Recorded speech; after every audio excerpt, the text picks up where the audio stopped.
Bueno, y atención porque en esta jornada el Ministerio de Economía ofrece 3 bonos SERI. Vamos a meternos con las expectativas que tenga justamente el mercado a partir de esto. Está con nosotros Lucas Caratini, especialista en mercado y economista ya conectado con nosotros para traernos el desarrollo de este título. Lucas, ¿cómo estás? Buen día. Rocío, ¿cómo estás? Buenos días, un gusto estar siempre acá charlando con vos. Gracias, igualmente. Bueno, contanos, ¿qué expectativa hay? Primero repasemos, ¿no? ¿Cuál es la licitación que se va a llevar a cabo en esta jornada? Bueno, la licitación en efecto sucedió ayer, ya Ayer. tenemos los datos que salieron ayer por la tarde, se emitieron, como bien dijiste, títulos SER, que en este caso tienen una particularidad. ¿Por qué? Porque al no tener cupón, en este caso son instrumentos que se negocian a descuento, que Ujú. a vencimiento, obviamente, el capital de ese bono ajusta por inflación, pero no paga cupones de interés, que es lo que se solía básicamente ver en las diferentes emisiones que ajustaban por inflación del ministerio. ¿Por qué es esto? Principalmente para no agregar al componente de déficit financiero, en definitiva, que es básicamente los gastos corrientes más el concepto de pago de intereses de deuda, con lo cual es una forma de rolear deuda, en definitiva, no acrecentando, ¿no?, la deuda por intereses. También creo que está bueno mencionar, porque esto ya lo dijeron desde el Ministerio, el billón de pesos que se llegó a licitar, en definitiva, Ujú. van a ser utilizados íntegramente para hacer una recompra de deuda al Banco Central. ¿Qué implica esto? Que el Tesoro, todos los pesos que recibió básicamente de los diferentes actores que licitaron, se los entrega íntegramente al Banco Central a cambio de títulos que tiene el Banco Central que tienen vencimiento el año que viene. Los títulos que se emitieron son títulos al 2026 y al 2027, con lo cual es positivo en el sentido de Ujú. se están alargando los plazos de la deuda vigente, no se está incurriendo en un endeudamiento nuevo, creo que eso también está bueno aclararlo. Obviamente hay que ver el detalle, ¿no?, de lo que es el gasto del mes, pero aparentemente no se estaría utilizando lo que es el endeudamiento para, en este caso, financiar el déficit, ¿no? Ujú. Por otra parte, y pensando también en esto, estamos transcurriendo los últimos días, ¿no?, de la primera etapa de la licitación de los bonos Bopreal. ¿Cómo se va a dar, Lucas, la segunda etapa y cuál va a ser la diferencia que tenga, ¿no?, en relación a la primera? También sobre las expectativas. Ahí te metí 1000 preguntas en una, pero sobre cómo cumplió las expectativas, ¿no?, esta primera etapa que está justamente cerrando en estos días. No, bueno, sí, efectivamente tenemos ahora la última licitación de lo que es la serie 1 de este bono. No nos olvidemos, va a haber aparentemente, obviamente, 3 series, con lo cual deberíamos ver 2 emisiones más, la serie 2 y la serie 3. No sabemos cuándo todavía. La última emisión son por 900 millones de dólares, que es en definitiva el remanente. Un bono, si querés, que en su momento, Ron, no se entendía, había mucho Ujú. desconocimiento, había también muchos problemas operativos al momento de los importadores poder participar de las diferentes licitaciones, ¿no? Bueno, esto ya está cambiando un poco, es un bono que se está negociando mucho en mercado secundario. De hecho, vos te armás el ranking de los 5 bonos más negociados. Este bono en liquidez ya es el cuarto o quinto bono, dependiendo del día en volumen operado, con lo Ujú. cual está empezando a ser atractivo, si querés, Lucas, en mercado secundario, lo cual es positivo, ¿no? bueno, los analistas dicen que tiene que ver por cómo está la brecha, ¿no? Que con una brecha chica este bono no era tan atractivo. ¿Por qué si lo es? Si querés repasemos eso. ¿Por qué si lo es con una brecha mayor, ¿no? Como es justamente la que tenemos ahora. Bueno, efectivamente, ¿por qué? Porque no nos olvidemos, Roque, el mecanismo de este bono, ¿cuál es? También hay que aclarar que en estas emisiones todavía no se le aplica impuesto país a los importadores que entran en licitación primaria. No nos olvidemos que a partir del 31, con lo cual en las siguientes emisiones ya deberíamos de ver si el pago del 17%, en este caso de impuesto país, a cualquier importador que quiera licitar, si eso no cambia, ¿no? ¿Qué te implica? Que el importador está entregando pesos a 830, que es el tipo de cambio oficial, ¿no? Y se está haciendo de los bonos que después se los puede quedar, obviamente, o en su defecto los puede vender en mercado secundario, en dólar financiero, en definitiva, y con esto pagarle a sus proveedores.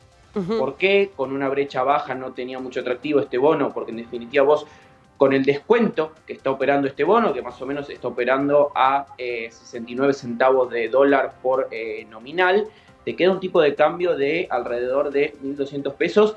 El contado con liquidación, o sea, vos estás dolarizándote Claro. a un contado con liquidación igual que el dólar MEP, en este caso, que si vos tuvieses la brecha a niveles de 8%, como lo tuvimos en un momento, vos estarías dolarizándote a un tipo de cambio mucho más alto que el tipo de cambio operando en mercado. Hoy por hoy el tipo de cambio contado con liquidación está más o menos en 1.260, 1.300 pesos dependiendo del día, con lo cual los importadores están haciendo de dólares más barato, si querés, que lo que es el dólar financiero operando en ese momento, ¿no? Y obviamente en el proceso están cancelando deuda, con lo cual es un bono que se pone más atractivo visto del lado de los importadores, con un nivel de brecha más alto, y por eso también es cierto que muchos analistas, incluso el ministro, te dice que es una forma de control de la brecha, porque a mayor nivel de brecha se vuelve más atractivo para los importadores liquidar, y al mismo tiempo es un bono que te permite absorber pesos. ¿Por qué es esto? Porque los importadores, al integrar pesos, vos estás en definitiva entregándole pesos al Banco Central que, si los querés poner en criollo, los destruye, básicamente. Claro. Con lo cual, si sumamos todas las emisiones del Bopreal, en este caso, solamente por el concepto del Bopreal, estuviste absorbiendo más o menos entre un 30 y un 35% de lo que es la base monetaria, con lo cual tenés ese doble mecanismo del bono que se vuelve más atractivo con una brecha más alta, es cierto, pero al mismo tiempo el mismo bono en sí te pone un límite a la brecha, dado que obviamente se empieza a volver atractivo liquidar, con lo cual Claro. te empieza a contener, si querés, el dólar financiero por ese lado, y además te resta presión de importadores que, en vez de ir directamente al mercado financiero, básicamente optan por licitar el bono y después proceder a liquidarlo. Muy bien, muy claro. Hablando, ¿no? Justamente de esto, ¿cómo ves también las cotizaciones de los financieros? Apenas una bajada en la jornada de ayer, vamos a ver cómo abre hoy el mercado, pero ¿qué pensás? ¿Que esa tendencia puede seguir justamente hacia la baja o que ya estamos casi en un nuevo piso? Mira, es objetivo que tuvimos una suba, si querés, muy de golpe de lo que son las cotizaciones paralelas y financieras en este caso. También es cierto que la política de crowd impact del 2% mensual te va generando un atraso cambiario de lo que es el dólar oficial con, la parte nociva que tiene eso respecto a fomentar importaciones y desalentar exportaciones. El tipo de cambio blend 80-20 para exportadores te disminuye un poco este efecto, pero bueno, obviamente la apreciación se ve con niveles de 25-20% de inflación todos los meses, con lo cual yo creo que con el Bopreal mediante y bueno, obviamente mantener, si querés, un poco la expectativa, yo creo que vamos a ver lo que es el dólar financiero en este caso en torno a 1.200, 1.300 pesos.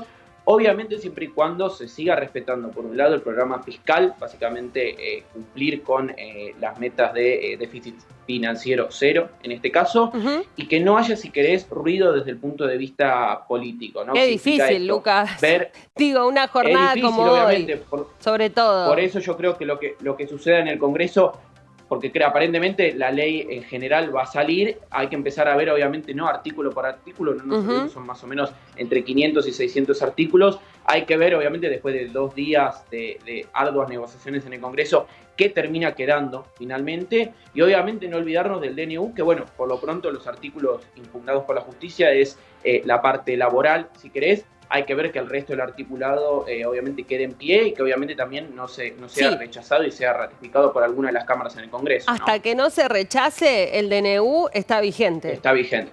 Esa es la Correcto. realidad.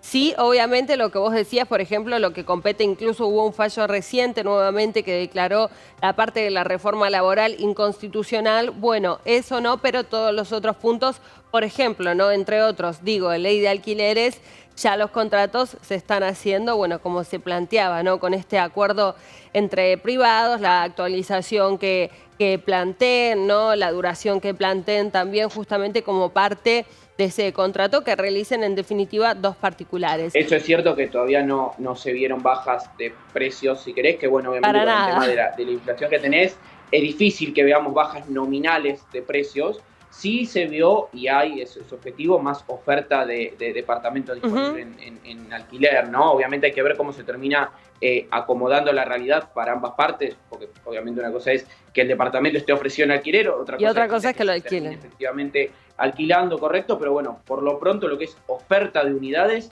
aumentó considerablemente, y también se está viendo el fenómeno de una disminución de las unidades en venta para obviamente ver un aumento de las unidades en alquiler en este caso, ¿no? Obviamente. Bueno, interesante ese tema para analizar también en